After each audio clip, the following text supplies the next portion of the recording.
Welcome back. I'm Matt Patrick, joined by Michael Berry. We are live on News Radio 740 KTRH. I would also like to thank our friends from Lone Star College who are helping us put this all out there tonight. Thank you, Lone Star College.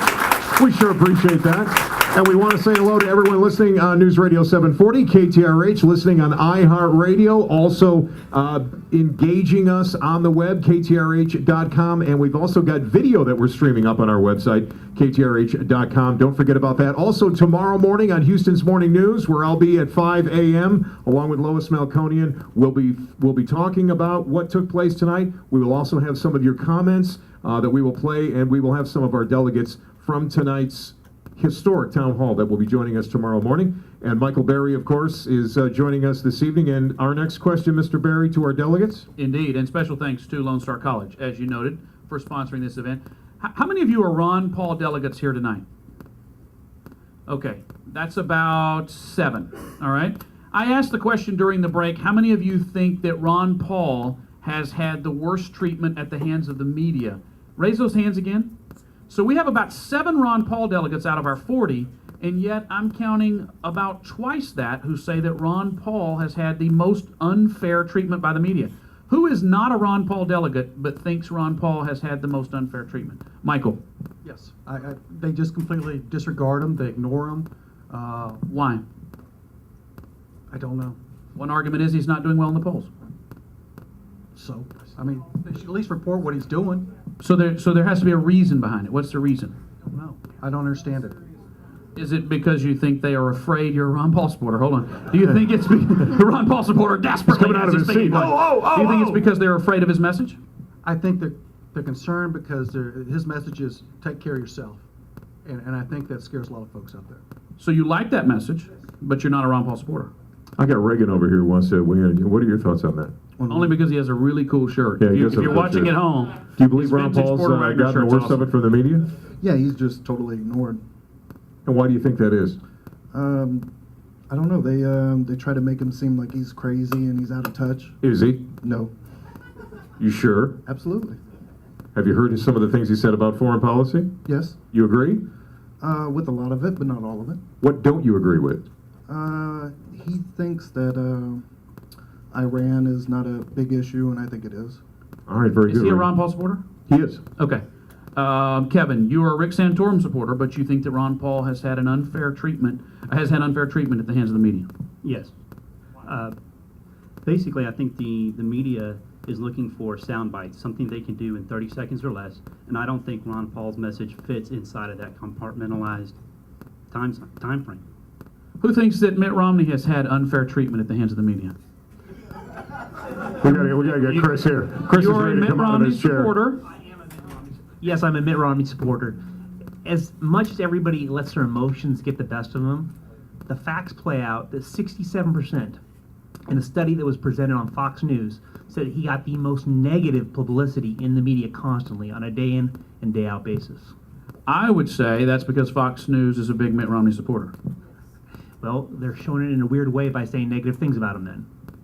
Like what? Well, they've complained, they've constantly talked about some of the issues that get portrayed. You have issues like Rush Limbaugh, who supported Mitt Romney last time, said he was a conservative candidate in 2008, but now says he's liberal.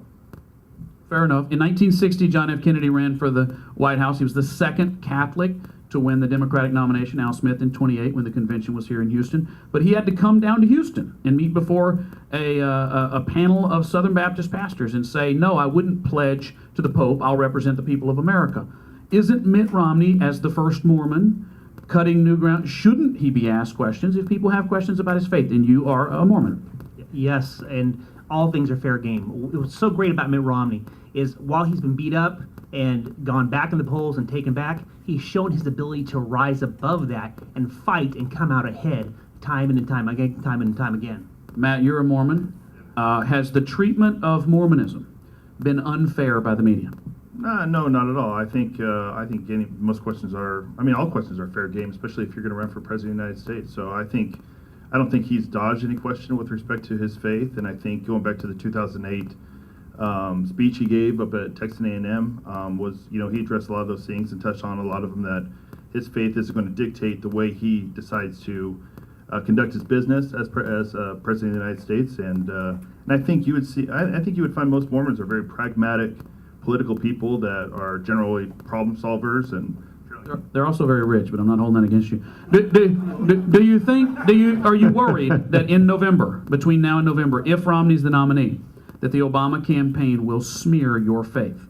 Oh, absolutely. I anticipate it. But I think for all of us, we're all people of faith, generally speaking, within the Republican Party.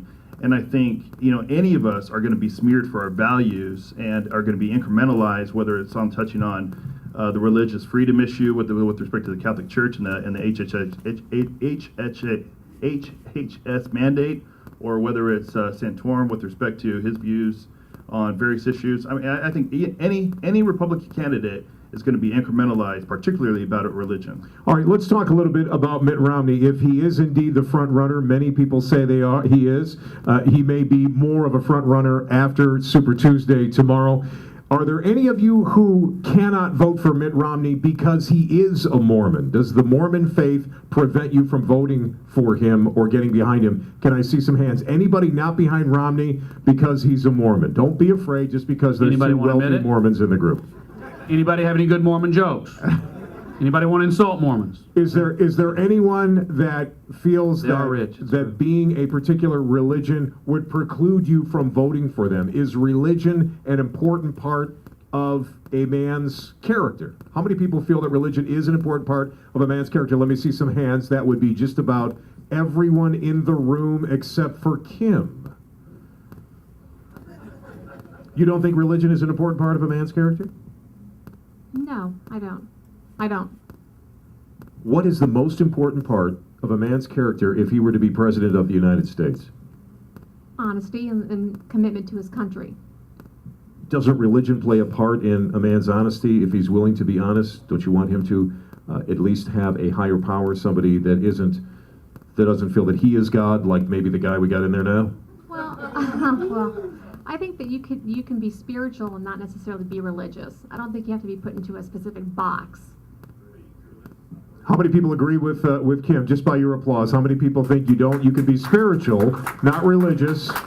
That's not many, but I think you won over a few. That's okay. You won over. No, I think remember, this is a town hall. We want to hear what you have to say. I think that is interesting, Michael. I think that is a very interesting statement. I think many of us as conservatives would feel that it's a foregone conclusion that you have to have a strong faith in order to be president. Kim says not necessarily. I think you're right. Steve? Yeah, I don't think religion is as important as faith. You can be whatever religion you want. I mean, I grew up Catholic, and I've seen some really bad actors as far as being Catholics, but it's about the faith.